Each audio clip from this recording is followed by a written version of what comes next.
ಮುಂದಿನ ರಾಶಿ ಬಗ್ಗೆ ಇನ್ನೂ ವಿಶ್ಲೇಷಣೆಯಾಗಿ ನೀವು ತಿಳಿಸ್ಕೊಡ್ಬೇಕು ಅಂತ ಕೇಳ್ಕೊತಾ ಇದ್ದೀನಿ. ಮುಂದಿನ ರಾಶಿ ಮಿಥುನ ರಾಶಿ ಗುರುಗಳೇ. ಮಿಥುನ ರಾಶಿಯ ಭವಿಷ್ಯ ಹೇಗಿದೆ ಹಾಗೂ ಮಾಸದ ಲಕ್ಷಣಗಳು ಹೇಗಿದೆ, ಎಲ್ಲರಿಗೂ ಯಾವ ರೀತಿ ಪ್ರಭಾವಿತವಾಗಿ ಇದು ಪರಿಣಾಮ ಬೀರುತ್ತೆ ಅಂತ ಹೇಳಿ ನಮ್ಮ ವೀಕ್ಷಕರಿಗೆ ತಿಳಿಸ್ಕೊಡಿ ಗುರುಗಳೇ. ಖಂಡಿತಮ್ಮ. ಸೊ ಮಿಥುನ ರಾಶಿ ವಿಚಾರ ತೆಗೆದುಕೊಂಡಿದ್ದಾದಲ್ಲಿ ಮಿಥುನ ರಾಶಿನವರಿಗೆ 10ನೇ ಮನೆಯಲ್ಲಿರತಕ್ಕಂಥ ಕುಜ ಮತ್ತು ಅಲ್ಲೇ ಇರತಕ್ಕಂಥ ನಿಮ್ಮ ರಾಷ್ಟ್ರಾಧಿಪತಿ ಆಗಿರತಕ್ಕಂಥ ಬುಧ ನೀಚನಾಗಿರ್ತಾನೆ. ಬುಧ ಕೇರ್ಫುಲ್ ಆಗಿರಬೇಕು. 11ನೇ ಮನೆಯಲ್ಲಿರತಕ್ಕಂಥ ರವಿ ಎಕ್ಸಲೆಂಟ್ ರಿಸಲ್ಟ್ಸ್ನ ಕೊಡ್ತಾನೆ, ಏನು ಸಮಸ್ಯೆ ಏನಿಲ್ಲ. ವೃಷಭದಲ್ಲಿ ಅಂದರೆ 12ನೇ ಮನೆಯಲ್ಲಿರತಕ್ಕಂಥ ಶುಕ್ರ ಮತ್ತೆ ನಿಮ್ಮ ಸ್ವಲ್ಪ ಡೌನ್ ಮಾಡ್ತಾನೆ.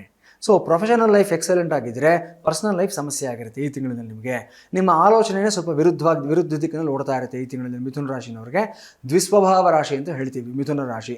ಸೊ ನಿಮ್ಮ ರಾಷ್ಟ್ರಾಧಿಪತಿ ಆಗಿರತಕ್ಕಂಥ ಬುಧ ನೀಚ ಸ್ಥಾನದಲ್ಲಿ ಕರ್ಮಸ್ಥಾನದಲ್ಲಿ ಕೂತ್ಕೊಂಡಿರೋದ್ರಿಂದ ಉದ್ಯೋಗ ಸ್ಥಾನದಲ್ಲಿ ಕೆಲವೊಂದು ರಾಂಗ್ ಡಿಸಿಷನ್ಸ್ ನೀವು ತಗೊಳ್ಳುವಂಥ ಒಂದು ಸಾಧ್ಯತೆ ಇರುತ್ತೆ.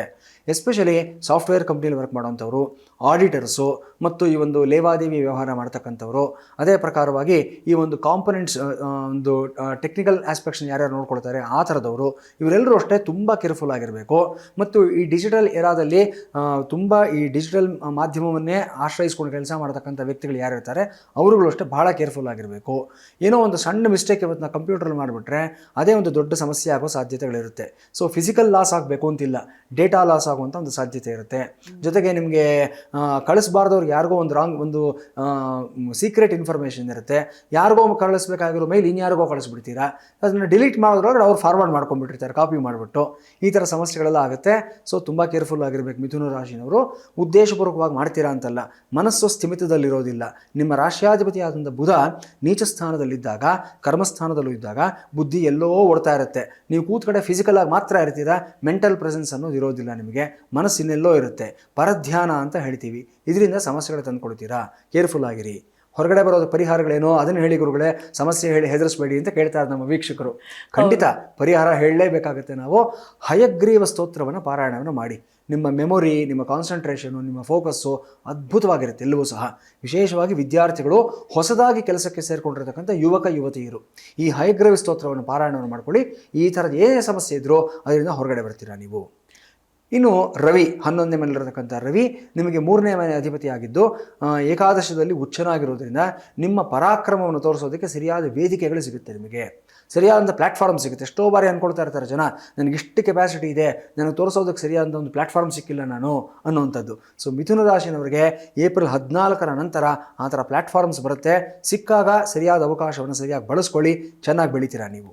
ಆದರೆ ಶುಕ್ರ ವೃಷಭದಲ್ಲಿ ಅಂದರೆ ವ್ಯಯಸ್ಥಾನದಲ್ಲಿರೋದ್ರಿಂದ ಸ್ವಲ್ಪ ಎಮೋಷನಲ್ ವಿಷಯಗಳಲ್ಲಿ ಮಾತ್ರ ಕೇರ್ಫುಲ್ ಆಗಿರಬೇಕಾಗುತ್ತೆ.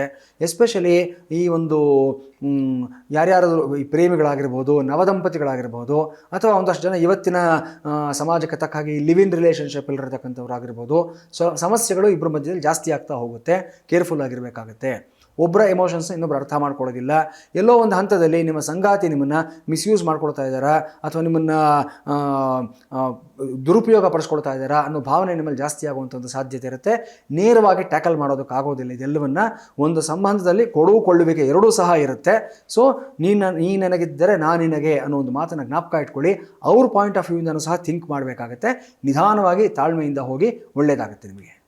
ಸೊ ಗುರುಗಳು ತಿಳಿಸಿದ ಹಾಗೆ ಮಿಥುನ ರಾಶಿಯವರು 14ನೇ ತಾರೀಕುವರೆಗೂ ತುಂಬ ಕೇರ್ಫುಲ್ ಆಗಿರಬೇಕು ಹಾಗೂ ಆದಷ್ಟು ಜೋಪಾನವಾಗಿ ನೀವು ಮುಂದುವರಿಬೇಕು ಅಂತ ತುಂಬ ವಿಶೇಷವಾಗಿ ತಿಳಿಸ್ಕೊಟ್ಟಿದ್ದಾರೆ. ಇದನ್ನು ಗಮನದಲ್ಲಿ ಇಟ್ಕೋಬೇಕಾಗಿದೆ. ಸೊ ಗುರುಗಳೇ, ತುಂಬ ಧನ್ಯವಾದಗಳು.